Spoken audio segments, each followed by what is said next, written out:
بسم الله الحمد لله رب العالمين والصلاة والسلام على رسول الكريم وعلى آله وصحبه ومن تبع سنته إلى يوم الدين. Assalamu alaikum wa rahmatullahi wa barakatuh, and welcome again to another episode of your weekly Islamic chat show, Live by Islam. Today, inshallah, we will continue with the series that we had started earlier on in the belief in the pillars of faith. We started off last time with the belief in Allah, and today's episode inshallah will be the next, which is belief in the angels. And to do that with me, as was on the first show, brother Ustad Muhammad Tim Humble. Assalamu alaikum. Wa alaikum assalam wa rahmatullahi wa barakatuh. So obviously the episode before last, we had started going, as I said, back to basics. So we talked briefly about the belief in Allah, the essential, what you could say essentials of what we have to believe in Allah. So today we want to do something similar about belief in angels, because I think this is something that sometimes people are confused with. What are the angels? What they aren't? Maybe not so much, but sometimes was shaitan a fallen angel, like we may have heard? What do we have angels that kind of protect us? And if so, that may lead people to then get the misconception that means I can call upon the angels or make a dua to the angels because they protect us. So then we have to, so things like that inshallah we'll discuss Absolutely, today. Inshallah, bismillah. So I think the first thing is just to give an overview as to what the angels are. So the first thing that we need to establish is that the angels are a creation from the creation of Allah subhanahu wa ta'ala. And they are one of the three intelligent forms of creation that we have been told about in the Quran, being the angels, the jinn, and mankind. And between those three types of intelligent creation, there are some similarities and some differences. And I think it's really important to kind of highlight those so everybody gets an idea of what the similarities are and what the differences are. So if we take, for example, first of all, the substance that they were created from. So the angels were created from light, the jinn were created from fire, and Adam was created from clay, or from clay and water, or dirt and water. That shows us that all of those three creations, the angels, the jinn, and the human beings, are completely separate in their origin of creation. And just because they were created from that doesn't mean they still have that characteristic now. So that doesn't mean that the jinn are fire, it doesn't mean that the angels are necessarily bright shining lights, or that we are, when you rub your hands you don't get any clay on it. So that's the origin of their creation. Then if you look at where they inhabit, or the world that they inhabit, you can see again that there is a difference between angels and human beings. In general, human beings have been given the earth to inhabit, and in general the angels are the inhabitants of the heavens, although there are angels upon the earth who have been given jobs specific to Allah Azza wa Jal, but the general idea is that Allah Azza wa Jal, the home of the angels, if you like, is the heavens. And as for the jinn, then they are of different types. Some of them fly through the air, and some of them stay in one place. But again, generally they inhabit the earth, although some of them can travel through the heavens. The third thing we can deal with is whether we can see them or not. So in this, the angels and the jinn are the same. We can't see either of them. And the human beings are obviously different because we can see other human beings. And the next thing we can deal with is the issue of free will. So in this, the jinn and mankind are the same, and the angels are different. So the angels don't have any free will. لا يعصون الله ما أمرهم ويفعلون ما يؤمرون. They don't disobey Allah in what He commands them, and they do what they've been told. And so the angels don't have a choice to do good or bad. As for mankind and the jinn, they have a choice to do good things or to do bad things, and they are promised Jannah for those who obey Allah, and threatened with Jahannam for those who disobey Allah. If we then take that can answer some of the misconceptions that people might have had. So the first one that immediately comes up from that is this issue of disobedient angels, particularly this idea that Iblis was an angel, or was a disobedient angel. And I think there are two main sources of that misconception. The first is that Iblis was living among the angels. And the second is the ayat of the Quran which tell us that all of the angels bowed down to Adam except Iblis. So these are two sources of confusion.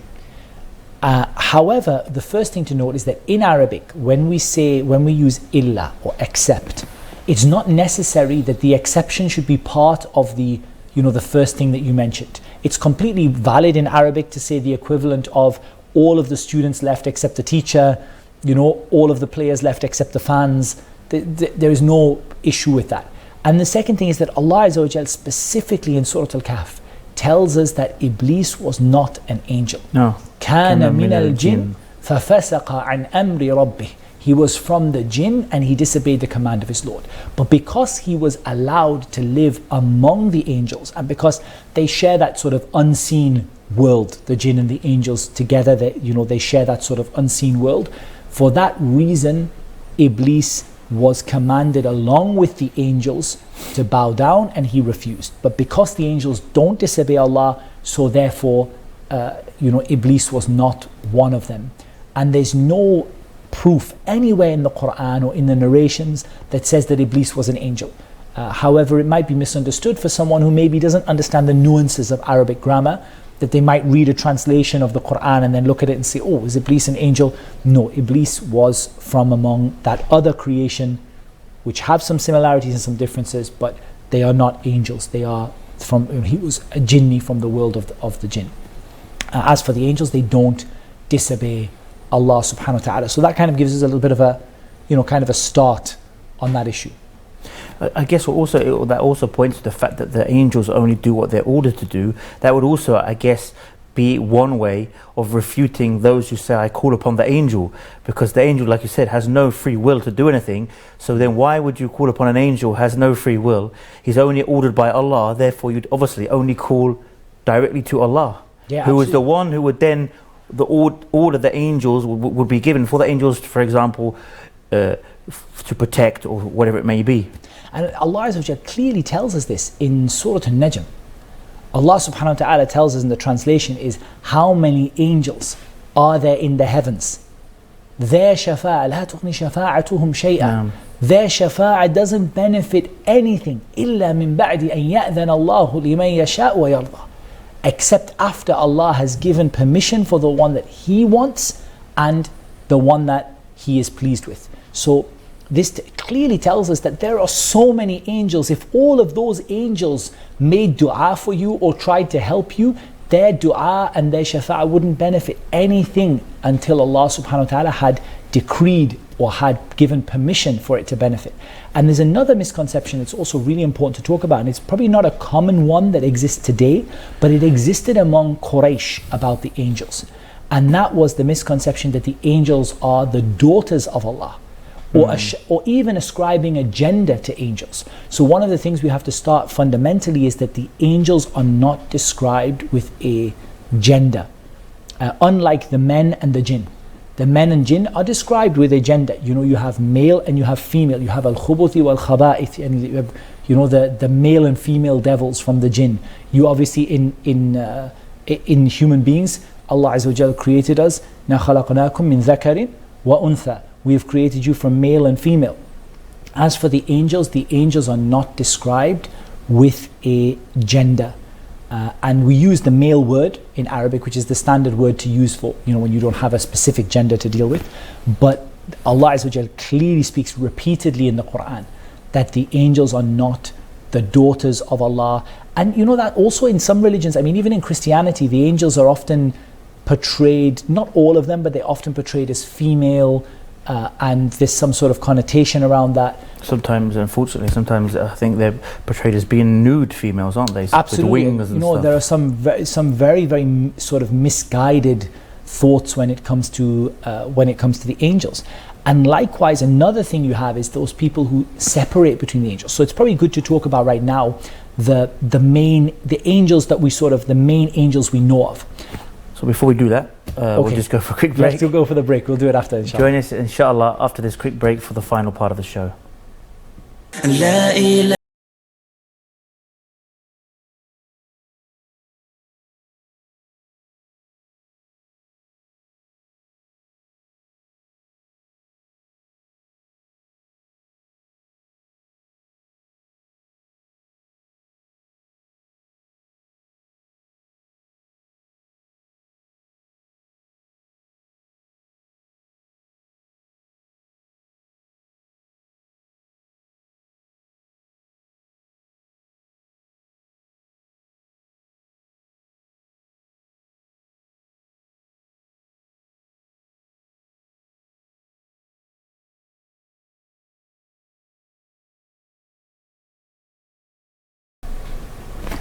Assalamu alaikum and welcome back. Just before the break, obviously we'd spoken about the angels in general, but today, for the last part of the show, we want to talk about the, you could say, not the essential angels, but the main angels and their duties. Basically. Yeah, absolutely. So the angels we know of, we can divide into two groups. The angels that we know them by name and the angels that we know them by the job that they do. So by name, from the angels we know by name, first and foremost would be Jibreel alayhi salam. He has two names, Jibreel and Jibra'il, two names that are mentioned for him. And Jibreel alayhi salam is of course the angel that is responsible for revelation. He was the angel that brought revelation from Allah subhanahu wa ta'ala and delivered it to the prophets and the messengers alayhimus salatu wassalam. We also know the angel Mikael or Mikal, again two ways of saying his name. And we also know Israfil. There is a fourth name which is very commonly put across Azrael, which isn't an authentic name. And they often, sort of attach that to the angel of death. But the angel of death is only known by his title. So he comes in the second group, Malakul Maut, the angel of death. He's only known by his title. So Israfil is of course the one responsible for the blowing of the horn. And so those are three that we know their names, but we don't know the necessarily the we know their names, but the other group we tend to know what they do. And they're not the only ones we know their names of. There are a few more, and there are some that they disagree over, like Munkar and Nakir, the two that ask you in the grave. Are they their names, Munkar and Nakir, or that is the description of them? Mm-hmm. But in any case, we've talked about those three, and what I wanted to talk about very specifically about those three angels is differentiating or making sort of allegiance and disavow based on some angels over others. And this is a very evil trait that originally comes from Judaism, which is this belief that certain angels are enemies to certain people. And famously the Jews said that they asked the Prophet ﷺ a number of questions, and the last question they asked him was, who brings you the revelation? And he said, Jibreel. They said, then we're enemies to you, because Jibreel basically brings us nothing but woe and bad things, and we're enemies to him. And Allah Azza wa Jal revealed the ayah, man kana aduwan li Jibreel فَإِنَّهُ نَزَّلَهُ عَلَى قَلْبِكَ بِإِذْنِ اللَّهِ. Whoever is an enemy to Jibreel brought this Quran down to your heart by the permission of Allah.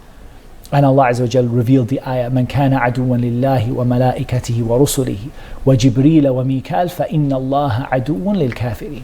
Whoever is an enemy to Allah and his angels and his messengers, and to Jibreel and to Mikael, then Allah is an enemy to the disbelievers. So it's really important that we don't have that differentiation, just like we don't differentiate with the prophets, right? We don't believe in one prophet and reject others. Likewise, we don't believe in one angel and reject others, or believe that one angel only brings bad things, and so on. So we had those angels we know. We could add to that, for example, Malik, the guardian of hell, is another angel that we know by name. But there are a lot of angels that we know by their job description. So from them, Malakul Maut, the angel of death.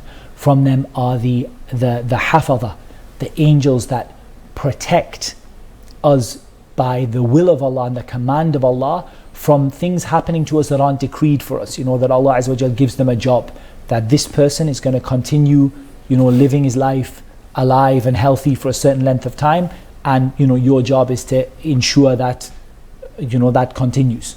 You have the kiram, the kiram katibin, those noble angels that write down our deeds on our right and our left.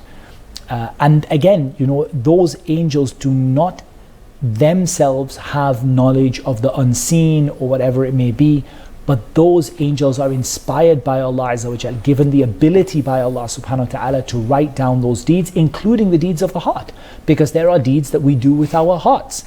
And again, someone say, how do I reconcile between that and the fact that only Allah knows what is inside the hearts? It's very simple. We say that only Allah knows what is in the hearts, and Allah Azza wa Jal gives those angels a limited ability for a particular individual that they are assigned to be able to write down the deeds that that individual does within the heart, be it intentions or the fear or love of Allah, whatever it may be that are the deeds of the heart. Allah Azza wa Jal gives those angels that specific ability. You have the angels that are the guardians of Jahannam. Particularly we talked about Malik, but also Allah Azza wa Jal said alayha tis'ata ashar. There are 19 angels who stand over or who have responsibility for guarding Jahannam.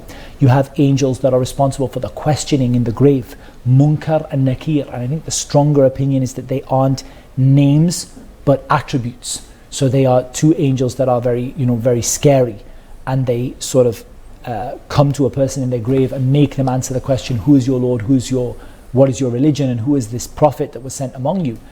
And you have angels with all of these such a huge role of different jobs, whether it be relating to the weather, whether it be relating to just generally the worship of Allah. I mean, there is a beautiful hadith that just illustrates how many angels there are. There's a couple. One is the Prophet ﷺ saying, the translation of which is, the heavens are creaking, and they are deserving to creak. That there is not even this tiny space, this tiny little position. There's not even that in the heavens, except that there is an angel bowing or prostrating to Allah in it. And also the hadith regarding Al-Bayt al-Ma'mur, which is the equivalent of the Kaaba in the heavens, and that 70,000 angels pass by it every day, and not one of them returns. Not one. Imagine that, 70,000 every single day, and not one of them ever goes again. وَمَا يَعْلَمُ جُنُودَ رَبِّكَ إِلَّا هُ. Nobody knows the host, the soldiers, the angels of your Lord except Him. How many angels and how many jobs and responsibilities those angels have been given. So that is kind of, again, you're looking at the angels, we know of them in terms of their names, and there are many. We could also add to that Harut and Marut, the angels, the two that were sent to Babylon to try and test the people in relation to that test and trial of not learning magic from them. And again, you have the angels that we only know them by the things that they do, and there are so many different categories of them. But going back to those core beliefs, we don't offer worship towards them, we don't raise them above their position, we don't describe them in a way that Allah doesn't describe them, and likewise we don't lower them below their position, especially believing in some of them and disbelieving in others among them. Well, we've come to pretty much the end of the show. Jazakallah khair, and inshallah we'll continue with the series inshallah in other episodes.